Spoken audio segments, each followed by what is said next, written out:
Ignore that. Oh, fuck. Okay, so last time I talked a little bit about higher education, but I mainly went into how four-year colleges aren't exactly what people expect, and how if you go into it with a certain thought about how it's going to work out for you, it may not be the best way to go about it because those things don't apply or apply in ways different from how normal people would interpret it. So today, I thought I'd talk about some of the possibilities outside of higher education because I know for a lot of people today who are 17, 18, maybe even 19 who haven't really decided what to do with their lives, it can be very daunting to have to commit 4 years to going to a four-year university and then coming out with a degree that you may or may not actually even end up using, and you just paid for something that is nice to have. Like, a degree is nice to have, I won't lie, but at the end of the day, it's not absolutely necessary for most things. Not for most things, but for a lot of things that you might be surprised by, you don't actually need a degree, right? So first, let's talk about four-year colleges in general. We kind of talked about this before, but four-year colleges are so resource demanding. Like, you need so much money to go to them, and there aren't really that many universities that offer an education at a low enough price that it will be justified to go to them even if you're not planning to use the degree. Where I go to school in Canada, I think is one of the examples of a place that actually does offer a very reasonable price for their services, but that's mainly because it's a public university and they're demanded by the government not to increase their prices too much, like we talked about in the last episode.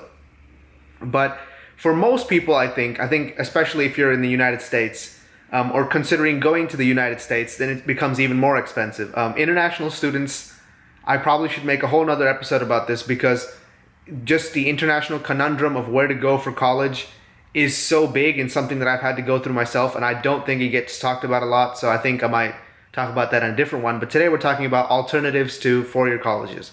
Four-year colleges in general, I think if you don't know exactly what you're going to do, I would not recommend going to a four-year college. And let me explain my reasoning behind that.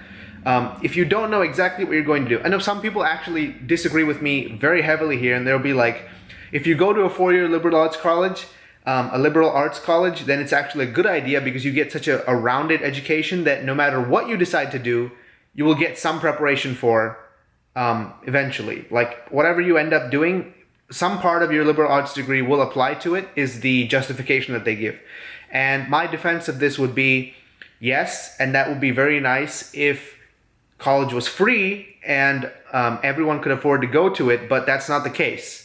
So if you're just going for a well-rounded education, then I would suggest either, one, finding something that you can do to make some money while you do it, or two, not do it at all and do one of the alternatives that I'm going to propose to you. So first off, I think this is the one that's recently become kind of, I don't want to say trend, but the strategy to getting a degree from a four-year college while not having to pay as much, and that's transferring credits, right? Now, most universities are not liberal, but I'd say pretty reasonable with how they accept transferred credits, and they have a very detailed policy on the way or which credits they accept and from which colleges they accept them. So if you're going to do that, you should definitely look into the universities that you want to go to or want to transfer to, because I know some of them do have a minimum GPA and some of them have like a maximum number of credits that can be transferred, and you'd still need to meet your degree requirements at the university that you get your degree from if you're planning to do that. So if that's the way you choose to go, know that it involves a lot of like going through and ticking check boxes, because that's just how it is, because you're doing two universities and you want to fill the requirements of one in the other. So it is going to be more complicated for you. That's just something that you have to, one, accept, and two, find out how to deal with before you even apply. Like, you should already be doing that from first year. So when you do this strategy, for sure, look which university you're going to, or like plan ahead of time what university you're going to be transferring to, and already have your stuff ready for that university. Don't just finish second year and be like, oh, hey, I need to transfer now. That's a really bad idea. It usually means you need to do a year extra either at the community college, for example, that you do your first 2 years at, or an extra year at the university that you're going to. You definitely don't want to do that because that kind of defeats this whole purpose. So don't do that. And that's like the only way that I would say, if you don't know what you're doing, to go to a 4-year college. Now, some people will say, hey, that's not even, that completely defeats the purpose, because not only are you not going to a 4-year college, you're also just going there to get a degree. You're not going there for the learning, right? And I would say to that, you do get the upper years at your 4-year college. And for me, the upper years were way more conducive to my understanding of what my chosen field is, than the first 2 years. The first 2 years were just like an introduction course, and they didn't really tell me all that much about what I would actually be doing once I graduated and got into the industry that I'm supposed to be in. The upper years are way more preparatory for that purpose. So when you get into the upper years at a 4-year college, I think they're more useful than going all 4 years and paying all 4 years, because like most people cannot afford that. By most people, I mean like basically all people. So that's one way to get an arts degree or a science degree or whatever it is. Whatever degree you want, you can get it this way. Now let's talk about ways to go about not getting a degree and still being not homeless. How about that? So the first thing that I want to talk about is when you're not going to a college, right? You end up with a lot of free time. And I know some parents aren't very, how do you say, enthused at the idea of not having their kids go to college, because college, like we talked about in the last episode, is such a hallmark of the middle class existence that it's hard to accept not going to college. And I know that can be one of the things that is challenging about not going to college, is convincing your parents to let you not go to college. But to that, I would say, demonstrate how you can be successful without college. Don't just talk the talk. You have to walk the walk too, right? So if you tell them, I'm not going to college because of so and so reasons, and I can still be successful without college, you have to demonstrate that. You can't be like, oh, I'm gonna become rich and famous one day, so it's fine if I don't go. What the fuck? So it's fine if I don't go to college. You have to demonstrate that you're taking tangible steps to achieving that goal. So, for example, one of the things that people say is don't go to film school, right? And this is primarily film school graduates who say this. And the reason they say this is because a lot of the learning that you get from film school is, one, outdated by the time that you're taught it, and when you go into the workplace in film, a lot of the lessons you learn are either obsolete or just outdated. And this is not the case for everything. And primarily, I'm talking here about 4-year film degrees, right? There are more practical courses you can take, like a 2-year degree to work in the crew or some practical aspect of filmmaking, and not film studies. That may be more useful depending on where you live. I wouldn't say to do this in like Nebraska or something. I would say if you're going to do this, do it in a place where there is a sizable film industry, where you could get employment reasonably. That would be the most practical approach to this. But what was I even talking about? Yeah, if you're not going to college, you have to show that you're doing something useful. So one way to do that is to do jobs that operate outside the degree sphere, let's call it, okay? So, for example, if you are not going to college, but you want to do some work anyway, there are plenty of jobs available, right? And there are other ways to get jobs without going to a 4-year college. For example, there are a lot of trade schools that teach you how to be a plumber or an electrician or a welder or something like that. And that's something that we've been taught to just kind of like look down on, but there's nothing like inherently bad about those jobs, right? And they do require qualifications. So if you can get those qualifications, they are good paying jobs. They're not like 150K, 200K software jobs, but they are reasonably well paying jobs, and that's more than you can ask for in a lot of circumstances in the world that we live in today. Right? So if you can get one of those jobs, it's a net good for you. And you don't have to college to do them. And if you're not particularly interested in anything that you see in a college, like you don't want to get a history degree or like a modern art degree or whatever it is. I'm not making fun of those fields. I'm just saying those two examples of a liberal arts degree.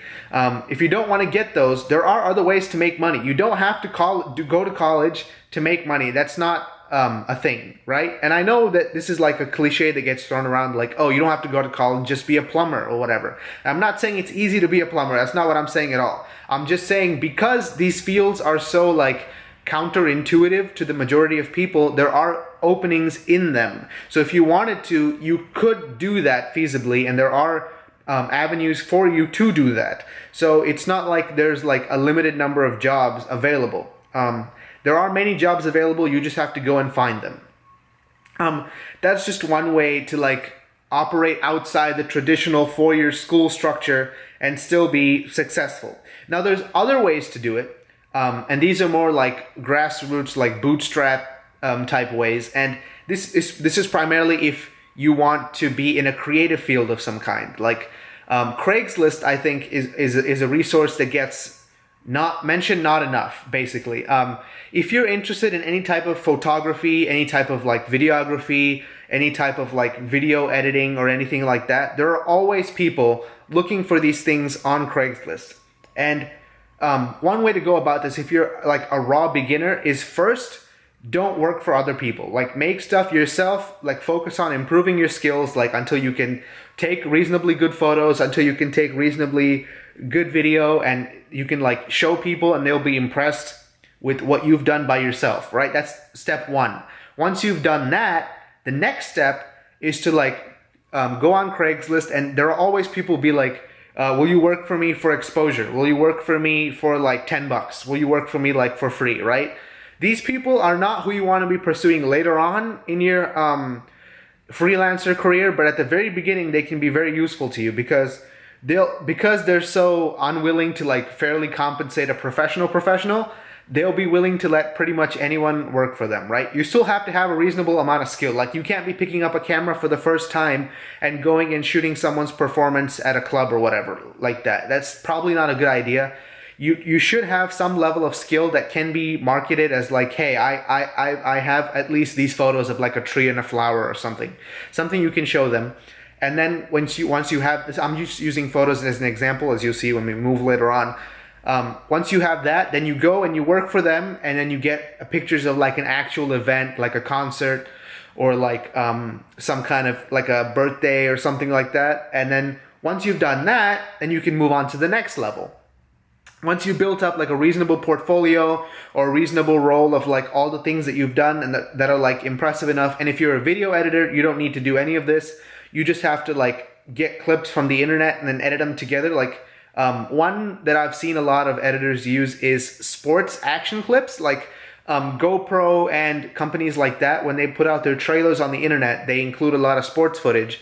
And what they do is they like take all that footage and then they edit it into like a visually pleasing or like super hype like teaser roll, like 30 seconds or so, just to show what they can do. And you know how like highly edited stuff looks, just like object wipes and like phase transitions and things like that, just stuff like that, just to show your skill. And then you show that to a person who would be willing to pay you money for this. And in where I live, for example, there are a lot of video editing jobs, just for example. And a lot of the things that they want you to do is like edit YouTube videos and things like that. People actually search for this on Craigslist because they want someone local for this. So just go to them and be like, hey, I can do this, and learn on the job, right? That's like the number one thing you have to remember about all these things, no matter what you do, is you have to be willing to learn on the job. Like more than what you come to the job with, it's more important what you learn from what either they tell you or from what you need to know to do the job the right way. So if you come into a job with a whole bunch of stuff that you've learned from YouTube or Lynda or Skillshare or whatever, and you're like, hey, I already know everything, there's not anything I have to learn, you're going to be stuck, because every application is so specific to use your skills that you will have to learn things anyway. So just always keep an open mind to the possibility that you will have to learn things. So when you go do these jobs, at first they won't be very lucrative, right? When you just get started, most likely you won't be making that much money, and you'll have regrets. You'll be like, oh, did I make the right choice not going to college or whatever? And after that comes the real hard step, like breaking through from like making a little bit of money to making a lot more money is primarily about networking and contacting people. Now, networking is like one of these catch-all buzzwords that people just throw around willy-nilly for like just saying talk to people. Networking basically means talk to people, right? So when you go to a job and there are people there, don't be a complete asshole. Don't be like, oh, I'm not talking to anybody. I'm just here to do my job and then I'm going to go home, right? Stick around, make friends. You don't even have to like put them you don't have to like incorporate them into your My5, you know? Shout out to T-Mobile people from the early 2000s. You just have to make it so they don't think you're a dick. Because when they come upon an opportunity in the future where they need someone with your skills, it's best to have them think of you as friendly so they remember you first. That's it. That's essentially what networking is. That's step one. Step two is just asking people. Like if you know someone who's at the higher level, or you know of them, you don't have to know them personally. If you know of them, then and you live in the same city or something, you have some like common thing, or you like know someone who knows them or something like that, it's okay to ask for a connection. It's okay to just ask them and be like, hey, I am a videographer who's primarily been shooting quinceañeras and I want to graduate to weddings. Can you help me? Can I come along with you, take some photos with you for the shoot?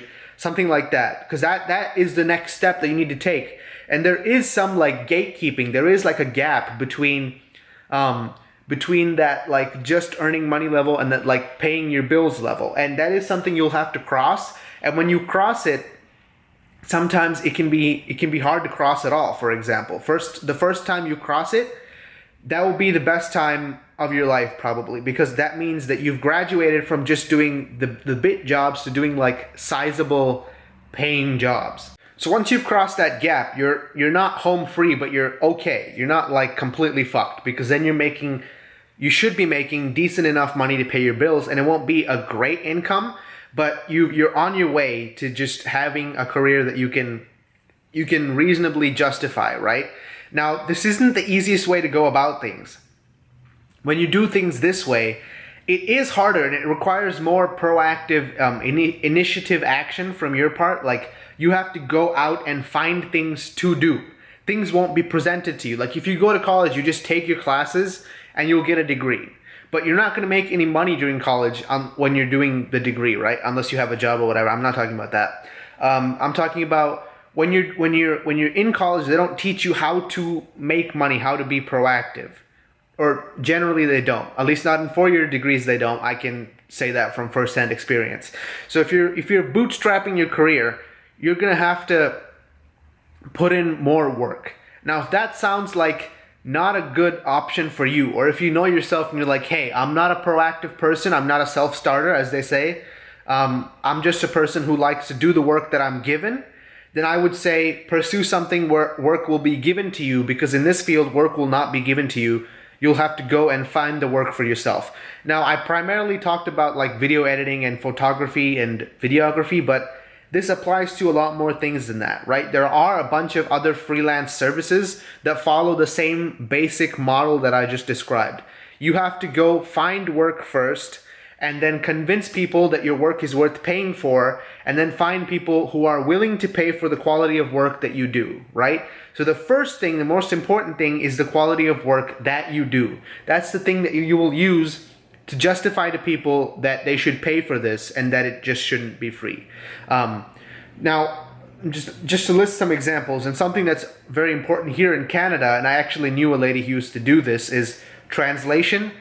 Google Translate is complete ass, and for like business purposes, it's best not to use Google Translate, because if you say something and it translates it wrong, you won't be able to tell, first of all, and second of all, when you send it to them, they won't either one, understand what you're saying, or think you're saying something else, and then your communication is just fucked.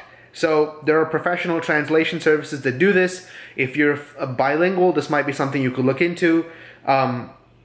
There's also people who do graphic design this way. Very famously, there are online communities / sites where you can do this on the internet. You don't even have to go out and look around. So if you're good at art stuff, you can do that, like logo design. Like, for example, this is just an example. Every YouTube channel or streamer needs like the panels for their channel and the banners and the logo and everything. This is a pretty lucrative industry because the people at the very top don't deal with the people at the very bottom, and there are a lot more people at the bottom than there are at the top. So if you're just starting out, there will be no shortage of work for you. It may not be well-paying work, it may be like 10-20 bucks per thing, but hey, you know, like that's a place to start, and you can move up, and maybe you can use that as a portfolio to apply to a local design company or something like that. That the chances are, if you have a sizable body of good work, they might look at you. They may let you in. I know some design places can be a little gatekeepery, saying, oh, you didn't go to design school or whatever, but I think in this day and age, people are willing to hire freelancers just because of the cost of having people on staff is so high. And that's more gig economy shit. We can talk about that later, but this is all about creative work. Now, if you don't want to do creative work, that's completely fine. I understand your point of view. Some people don't like creative work. It's fine. There are other ways to pay the bills. You know, I described before the trade school and stuff, but you can do stuff without a degree while you figure stuff out. You know, there are ways to pay the bills while you figure stuff out. Now, where I live, there are a lot of restaurants. So I was working at a restaurant earlier this summer just because I like food. Maybe don't work in a restaurant if you like food, just because you have to deal with, let's say, restaurant hygiene isn't what you would expect it to be. So yeah, there's that. They're pretty well paying. Problem is night shifts and stuff like that, you know, but you do get overtime pay, so there's that. And also warehouses are always hiring, you know, like every company with a truck you see around needs people to unload and load stuff off the truck and to put it into whatever warehouse it came from and whatever warehouse it's going to. They're always hiring for that. It's pretty well compensated because people don't want to do that kind of work. So if there's labor shortage in your area, that's a pretty good way to pay the bills for a while, you know. Don't be idle is what I would recommend. If you're going to do something, don't do just that. Like, for example, there was a couple years ago, some dude who was like a college football star dropped out of college where he had a football scholarship to be a rapper. And this completely blew my mind because, one, he had never done that before. Two, he just randomly stopped a perfectly reasonable path that he had to pursue something he had never done before and had no skill in, right? That's not the way I would recommend going about it. If you want to do something and you want that thing to become your career, do it on the side first. And one of the channels that I take inspiration from in this regard is Jay's 2 Cents. He's a tech channel. I don't really watch his videos anymore, but I do think his story is very good. He used to work a full-time job as an IT person in a company, and like 40, 50-hour week. And he used to make videos on the side while doing that. And he grew his channel from like nothing to like 500K subscribers in like 3 years. And then it eventually became lucrative enough for him to switch from his IT job to his YouTube full time. And he had a family at the same time, right? And he had to support his family, and he had like a mortgage to pay and everything. So for him, the stakes were really high. Like, and even if your stakes aren't that high, act as if your stakes are that high, because that's like, I think, the most useful way to go about it. Don't be like, I'm going to commit 2 years of my life to developing this YouTube channel, because when you put all of your self-worth into the success of something which you don't control, it can be very unrewarding. It can be downright depressing sometimes if things don't go the way you planned. If you put like 2 weeks work into a video and you put it out and it completely bombs, because your only thing is this YouTube channel, your self-worth will be tied to it at some point. Like, you can't help it. It just becomes that way. And when it bombs, you'll be like, oh, I'm useless. I gave up everything to do this. I need this to be successful in 2 years because that's what I told myself it would happen. That's like inorganically trying to make things work. And that rarely ever works. Even if it sometimes does, it rarely ever does. Don't let the exception prove the rule to you. So if you're going to focus on something that you hope will take off, you want a side thing. You want a part-time job where you make decent money, like enough money where you can split an apartment with a roommate and still live, for example. And I think that's fairly doable in a lot of places. It may not be the most doable if you live in a very high expense place, But I would say give it a shot, right? If that's something that you're working towards. And generally, like the restaurant jobs, warehouse jobs that I described are good for paying the bills, but they don't have a lot of upward mobility, right? You might get promoted to management. I know people who work in warehouses. They say if you work there long enough, you get promoted to management, but there is a ceiling there. At some point, they're going to ask you like, oh, what qualifications do you have to be a manager, whatever. And I know some people who've been successful with like, while they're doing warehousing, they get like a business administration degree on the side, and then they go very high up in the order. So if you do want, there are ways to be successful outside the college structure. I think I sketched out a few of the pitfalls here. Like, I know a lot of middle-aged people who want to be streamers because I go on r/Twitch a lot, and they say like, oh hey, should I quit my job and be a full-time streamer? Will I be successful then? And the advice given on there most often, and the thing that I agree with most, is don't do that. Don't do that. It's a bad idea. When you switch, you want it to be sustainable already. You don't want to switch and then make it sustainable. That's never going to work. Because one, you're trying to force inorganic growth. It's never going to work. All growth has to be organic on the internet. Otherwise, it's not going to last. And two, if you want it to be a career, treat it like you want it to be your career, right? Would you switch from doing a restaurant job to doing an unpaid internship for 3 years, and with the hope that like the 1 in 100 chance that you get a job at the end of that? Probably not. You probably wouldn't do that. And or if you do have the resources to do that, then I say, lucky you. But if most people don't, I don't. I would say you don't probably also.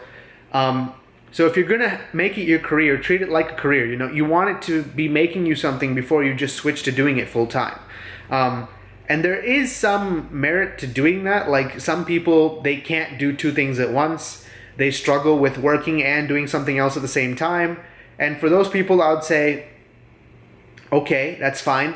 But do some other way where you can show yourself that you're really serious about it, and you're not just doing it because you like doing it as a side thing. If it's your career, that means you're gonna have to do certain things. And this is like all the tropes of YouTube, like putting out a video a day or stuff like that. But you are gonna have to commit to it in a way that's more than just like, oh hey, I want to be a rapper like that NFL guy did.